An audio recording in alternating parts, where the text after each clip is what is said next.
Super Nintendo heavily censors this stage, starting with the intro, and the fact that it's called Downtown Assault. They also changed all the signs. Nope, this ain't Chinatown, no siree, it's downtown. On the arcade and Sega ports, you have this unique cop that crouches here, mostly just makes a nuisance of himself.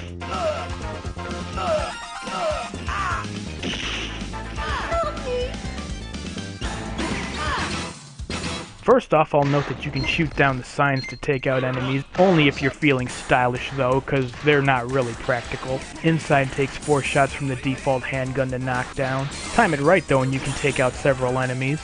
However, the signs can only hit enemies on the sidewalk, not the guys in the windows or the doorways.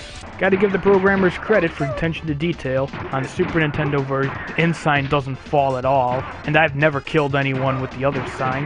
And of course, Sega ports are right out because there are no environmental kills, but I don't need to mention that though, right? On this stage, some of the blue-clad enemies will attack by throwing knives that you can shoot down. You can tell them apart by the raised hand. Anybody who does cartwheels onto the screen will throw a knife. Consider them the lesser threat if somebody else has a gun. You can shoot the chicken if you want, it doesn't count as an innocent. He was destined for KFC anyway.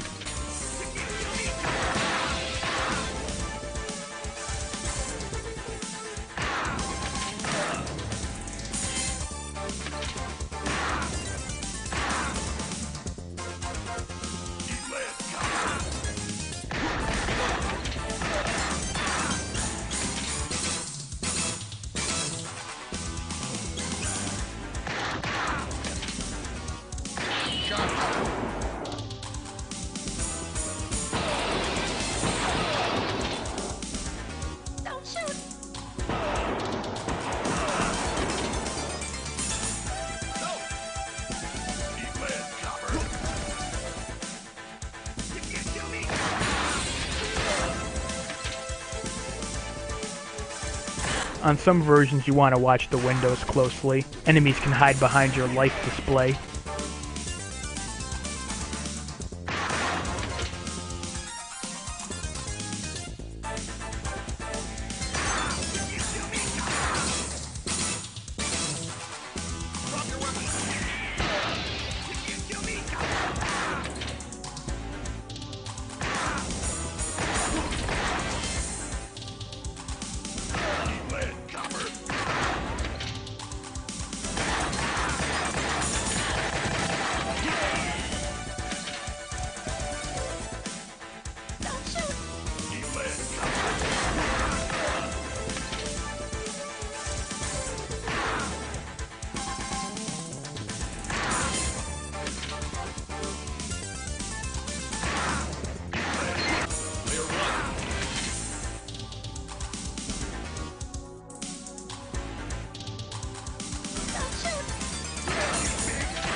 You can shoot him anytime you want. You don't have to wait for him to pull the gun. Hilariously enough, if you let him live, he'll repeat the charade every time he appears.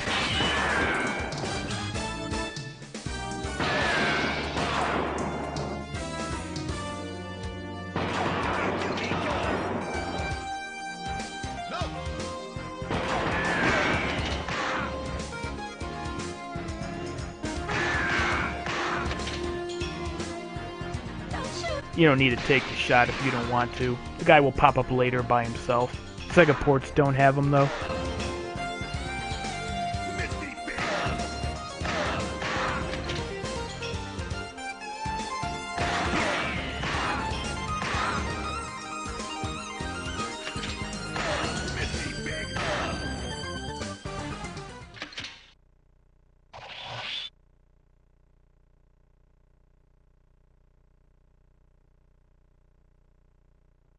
Another change on the Super Nintendo, there's no Bum. I don't know what grounds they had to remove him. Maybe they just didn't want to acknowledge the harsh realities of life. You can knock down the Chinatown sign, take out enemies in front of the train.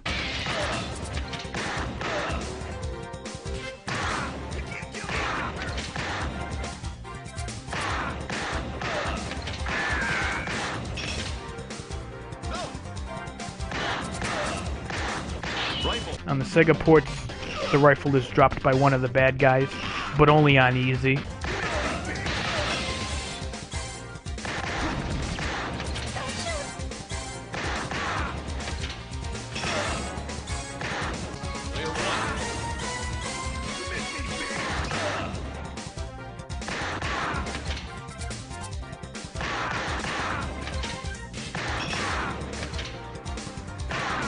There's another sign in the right window, but I've never been able to hit anyone with it, unless someone pops up there in the arcade version.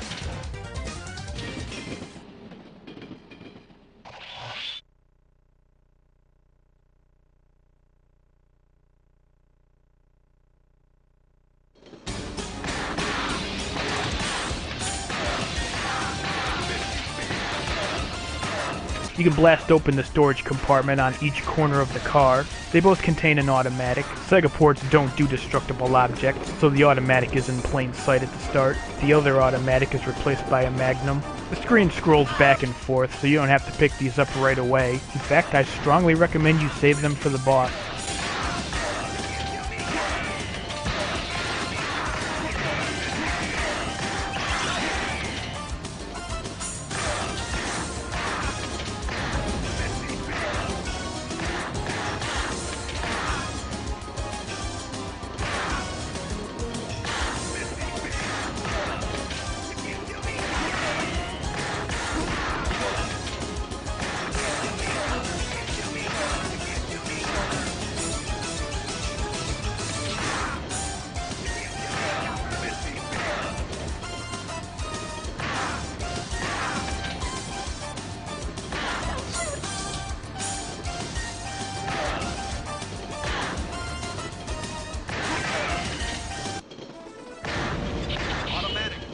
This boss is probably the biggest pain in the ass in the whole game. He throws swords that you can shoot down. Occasionally some other gunmen will pop up to assist him, with the exception of the Sega ports.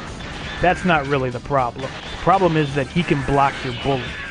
Like the first boss, you could theoretically keep stunning him indefinitely. He might give you an opening whenever he attacks. However, the only method I've found to reliably hit him was to fire 2 shots rapidly. He can't block that fast. If you happen to have the automatic, you can just unload on him. If you only have the 6-shooter, it's a lot more difficult.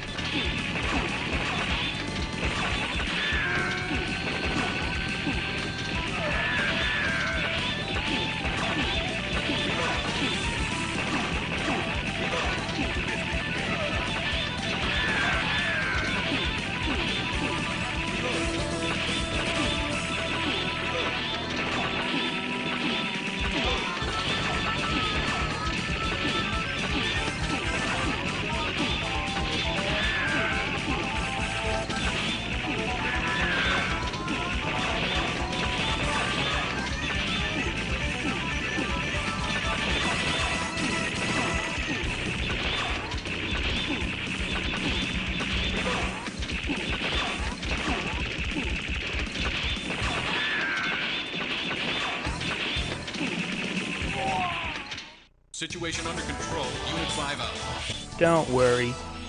He survives and moves to Neo Kobe City.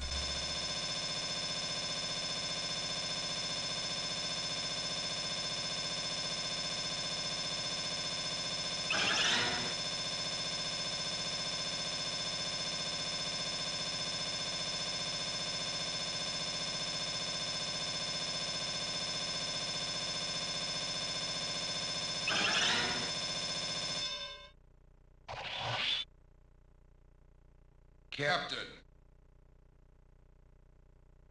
And now for the SEGA port layout. Okay, before the stage begins, let me warn you, the first person that appears is a cop. The game is gonna try to trick you, and if you don't know, you're probably gonna shoot him.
Shoot me! No!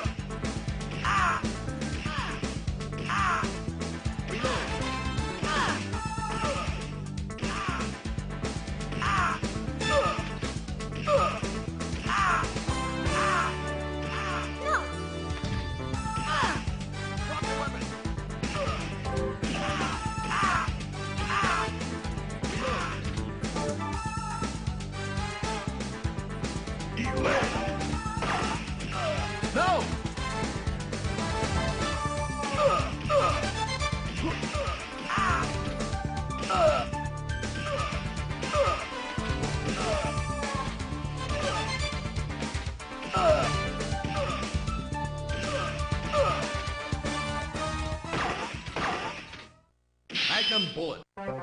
You can't shoot me!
Now, of course, on the SEGA ports, you need to be mindful of your accuracy, so you certainly don't want to just spam him with the bullets. Fortunately, he doesn't seem to block nearly as much. As long as you double tap him, you should be fine.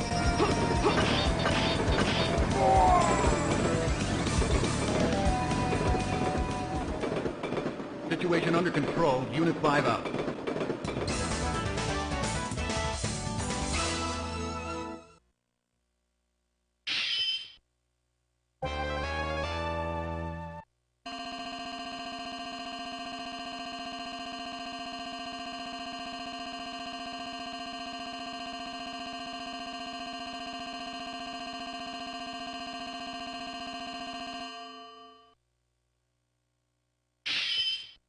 Sergeant.